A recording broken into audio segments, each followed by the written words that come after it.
गुरुदेव, गुरुदेव प्रणाम।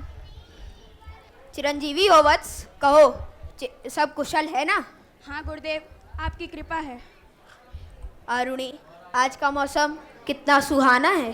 हाँ गुरुदेव, ये काली घटाएं तथा शीतल मन समीर चराचर सभी के मन में गुदगुदी कर रही है।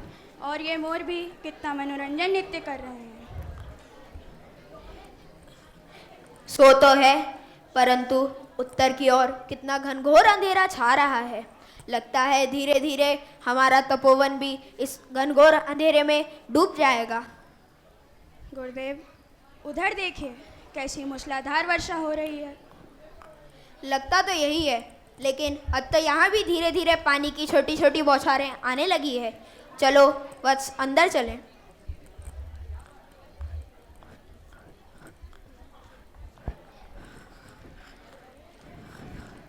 गुरुदेव, वर्षा चाहे कितना भी हो, पर हमारी कुटिया का कुछ नहीं बिगाड़ सकती। वत्स, कुटिया का तो कुछ नहीं, लेकिन परंतु डर तो एक ही बात का है। पर क्या गुरुदेव, हमारे रहते हुए आपको चिंता कैसी? गुरुदेव को तो एक ही बात की चिंता है कि कहीं अतिवृष्टि में धान के खेत की मेड़ न टूट जाए। अगर इसी तरह मूसलाधार वर्षा होती रही तो हमारे धान की खेत की मेड़ टूट जाएगी। गुरुदेव, मैं अभी जाकर के मेड़ मजबूत कराता हूँ। परंतु वत्स, तुम तो अभी बच्चे हो, इतने आंधी तूफान में कैसे जाओगे?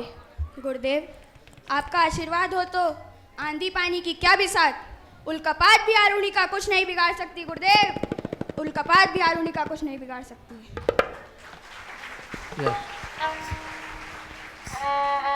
प्रणाम गुरुदेव।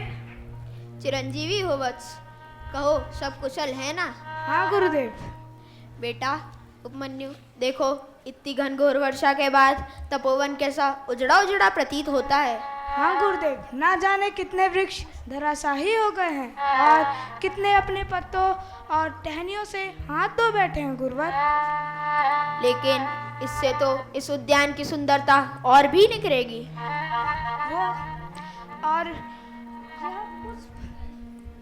यह पुष्प टूटकर नीचे गिर गया था गुरुदेव, फिर भी इस पे कोई मलिनता नहीं आई है। पर यह पौधा जिससे यह टूटकर नीचे गिरा था, वह कितना मुरझा गया है गुरुवर। वत्स, जिस पौधे से यह अधखिला फूल गिरा है, वह इसके फूल के माता पिता बेचारे बादलों को कोसते कोसते सुध-बुध खो बैठे हैं। गुरुवर, पर वह बादलों को ही क्यों कोसते हैं? एक ना एक दिन तो उन्हें इनसे अलग होना ही था। वत्स, यह तुम्हारे समझ की बात नहीं है। गुरुवर, मैं समझा नहीं, आप क्या कहना चाहते हैं? कृपया विस्तार से बताएं गुरुवर। वत्स, तुम एक अधखिले पुष्प के समान हो। अगर तुम्हें इस एक अविकसित अवस्था में मुझ जैसे पौधे से अलग कर दिया जाए तो तुम्हारा कोई मतलब ही नहीं। गुरुवर, मैं समझ गया, क्योंकि आप मुझसे बहुत स्नेह करते हैं। पुत्र, यह तो एक अलग बात है। इसके अलावा एक और बात है। वह क्या गुरुवर? यह अगर तुम इस पुष्प के समान अविकसित अवस्था में मेरे अलग हो जाओ तो अपनी ज्ञान सुरभि इस समस्त ब्रह्मांड में नहीं फैला पाओगे। लेकिन अगर यह पुष्प विकसित होकर अलग हुआ होता तो यह अपनी सुगंध से दसों दिशाओं को अपनी सुगंध से महका रहा होता और कई लोग इससे प्रभावित होकर इस पुष्प को उठाकर भगवान के चरणों में चढ़ाते। गुरुवर, अब मैं सब कुछ समझ चुका हूँ। गुरुवर, आपकी संध्याकालीन पूजा का वक्त हो गया है। आप अनुमति दें तो मैं पुष्प ले आऊं? तुम जाकर क्या करोगे? आरुणि तो यही था, वह ले आएगा। जैसी आज्ञा गुरुवर। पुत्र, वत्स, आरुणि, आरुणि, कहाँ हो तुम? सोमेश, जाकर पता करो कहाँ है वो। जी गुरुवर, मैं अभी उसको देख के आता हूँ। आरुणि, मित्र आरुणि, कहाँ हो तुम? आरुणि, मित्र आरुणि, कहाँ हो तुम? आरुणि, प्रणाम गुरुवर। गुरुवर, वह आश्रम में नहीं है। क्या? वह आश्रम में नहीं है? जी गुरुवर। तो वह कहाँ है? शायद वो खेत की मेड़ सही करने गया था, लेकिन इतना समय तो लगता ही नहीं। चलो उसको चलकर देखना चाहिए। गुरुवर, आप अपनी संध्याकालीन पूजा कर लीजिए, हम देख के आ जाते हैं। वत्स, संध्याकालीन पूजा से अधिक के महत्वपूर्ण है आरुणि को ढूंढना। अगर एक पल की भी देरी हो गई तो यह एक बड़ी विपदा का आगमन कर सकती है। जैसी आज्ञा गुरुवर।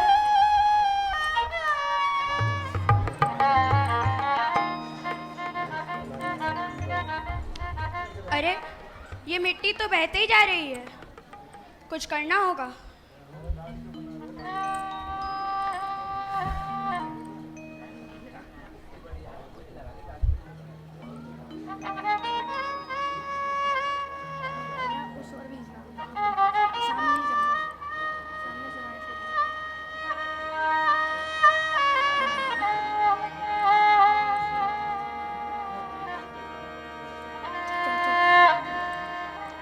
वत्स, वत्स आरुणि, कहाँ हो तुम? आरुणि, ओमकार,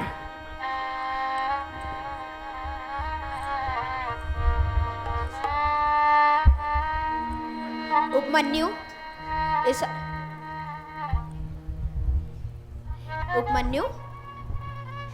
इस घनघोर अंधेरे में तो हाथ को हाथ नहीं सूझता।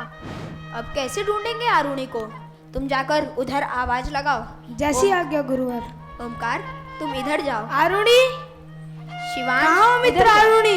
जी गुरुवर। आरुणि, आरुणि, आरुणि, आरुणि, मित्र आरुणि। गुरुवर, इस ओर से तो कोई आवाज नहीं आ रही है। क्या? आरुणि, वत्स आरुणि, कहाँ हो तुम? मैं तुम्हारे लिए बहुत चिंतित हूँ। गुरुदेव, गुरुदेव, मैं यहाँ हूँ गुरुदेव। लगता है पिछले वाले खेत से आवाज आ रही है। चलो वहाँ चलकर देखते हैं। जी गुरुदेव। अरे वत्स आरुणि, तुम यहाँ क्यों लेट गए? प्रणाम गुरुदेव। चिरंजीवी हो वत्स। इतनी देर तक इस मेड़ को रोकने के लिए कोई और आ जाता, तुम क्यों लेट गए? गुरुदेव, ये मिट्टी बहते ही जा रही थी। मैंने सोचा मैं खुद ही मेड़ बन के लेट जाऊं। वत्स, अगर इतनी देर तक पानी में लेटे रहते और तुम्हें कुछ हो जाता तो? गुरुदेव, गुरु सेवा शिष्य का परम धर्म है। ऐसा करते हुए अगर जान भी चल जाए शिष्य की तो कोई चिंता नहीं गुरुदेव। जाओ वत्स, ओमकार, सोमेश और सभी जाकर मेड़ ठीक करो। जैसी आज्ञा गुरुवर।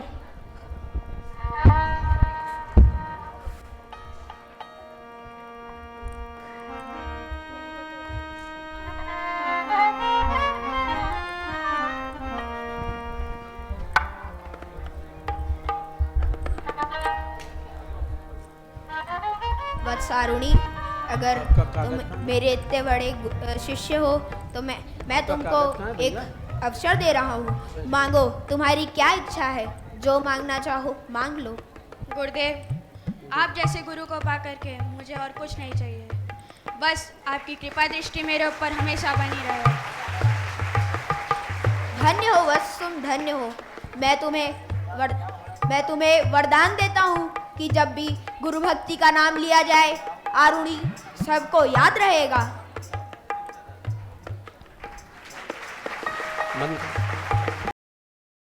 अब आप शांति कुंज वीडियो यूट्यूब चैनल देखें कभी भी कहीं भी। डाउनलोड करें शांति कुंज वीडियो मोबाइल ऐप, उपलब्ध है गूगल प्ले स्टोर एवं एप्पल स्टोर पर भी। हमारे YouTube चैनल शांति कुंज वीडियो गायत्री परिवार को सब्सक्राइब करें एवं बेल आइकन जरूर दबाएं ताकि गायत्री परिवार की विभिन्न गतिविधियों की जानकारी आपको मिलती रहे।